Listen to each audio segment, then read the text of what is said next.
Hello, my name is David Wallawidnek. Thank you for joining us here, the BC Liquor Store YouTube channel. I'm a spirit educator, an award-winning bartender, and the resident cocktail stylist of Taste Magazine. Well, this holiday season in 2020 is proving to be a little bit challenging and confusing.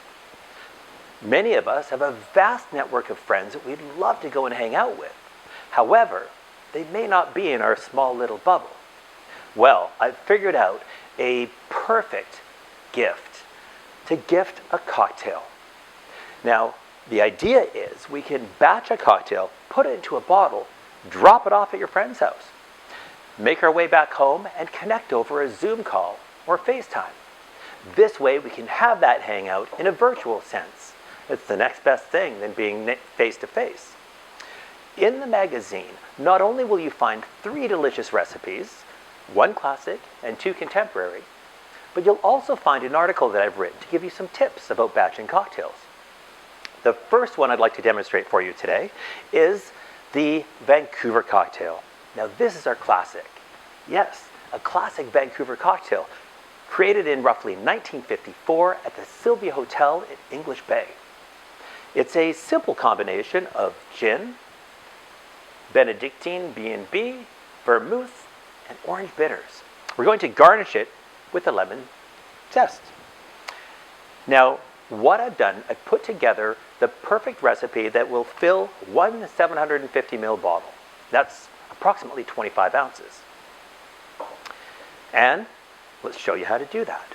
I'm going to use this vessel so you can see as I'm adding all the different ingredients. But you can use a bowl or a pitcher of any kind.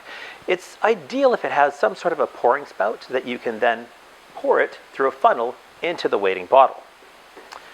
And when measuring slightly larger amounts, instead of using a small measure, I like to use a standard measuring cup that shows in milliliters. In the magazine, you'll see measurements in both ounce and mils so that you can actually use both, if you will. Now, to start off with, we're going to use some Long Table gin. Why not use a Vancouver gin, right? It's a delicious gin as well.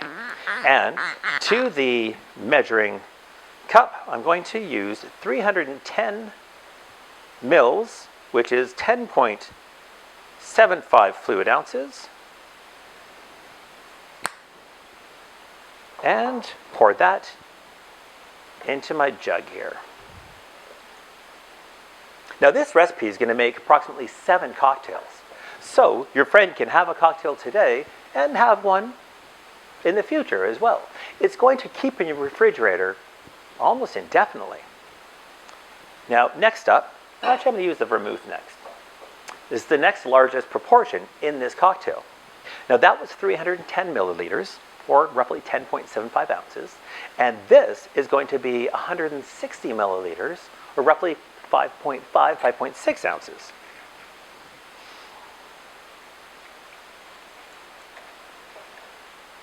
That's about 160 mils. Again, roughly 5.6 fluid ounces. And that goes in next. Now, the B&B Benedictine. Now, there is Benedictine and there is B&B. What we have in the BC liquor stores is the B&B. It's the classic Benedictine liqueur with brandy. To the cocktail, I'm going to be using 1.75 ounces, or it's about 55 mils. So I no longer need this big one for this small measurement. In fact, the smaller measure actually works better for this.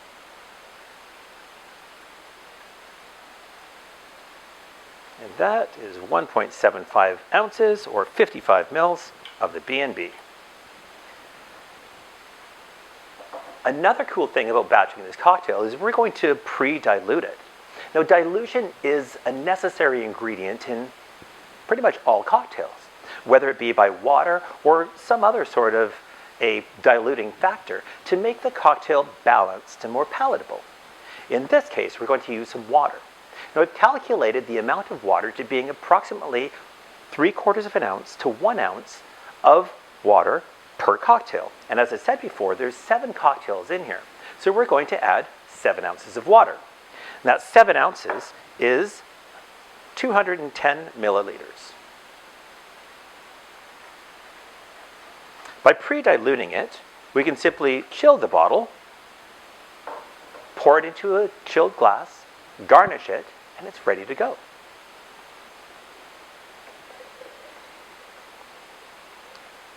There we go. Now there's one other ingredient that is necessary in this.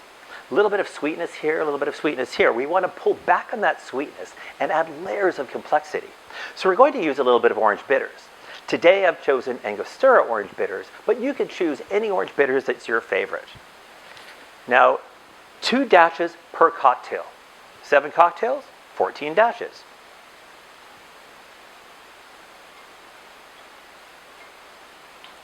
That's 14 dashes. We've got all of the necessary ingredients right in here. Now, one thing I'd like to mention is batching cocktails, in many cases, can actually yield a much better cocktail. Think about when you make a sauce or a stew. The next day, it always tastes better. It's had time for those ingredients to harmonize and come together in balance. Now, the same can be true for a cocktail. As you batch this and pour it into a bottle, it's actually better the next day and the day after. To a certain point, it will then hold its own and become this beautiful, harmonious flavor profile. This is ready to go. I have one batched up that I did beforehand, and check this out. We've also done these cool little neck tags. You can find little neck tags like this at most arts and craft stores, or perhaps even the dollar store. It's a nice little addition to that gift that you're going to give your friend. You could even write the recipe right on the back of that card if you wish, taking it directly from the magazine. Now, once it's in this state, I'm going to grab a glass from the freezer. It's always nice to pour a cold cocktail into a cold glass. Now this cocktail, I'm going to measure 3.5 ounces into my waiting cocktail glass. That's 2. That's 3.5. And there's a cocktail portion. You'll have 7 of these cocktail portions out of this one bottle. To garnish it with the lemon, you could even drop off a lemon at your friend's house. Perhaps put it into a jar. Or you may want to slice off the lemon zest for them and have it all ready to go. Either way, both are really nice to offer. I'm going to grab a knife here, this lemon zest. I'll do a quick little lemon zest by taking a slice off there. You could use a vegetable peeler if you wish. I've always liked the knife method because afterwards I like to give it a nice trim on the sides to give it some decorative flair. And twisting this lemon zest over the surface of the cocktail and dropping it straight in. Now that is a classic Vancouver cocktail. I hope you pick up the magazine and try these recipes out. Your friends will love you for it. Don't forget to subscribe to see more of these videos, and I look forward to seeing you again soon. Thanks very much.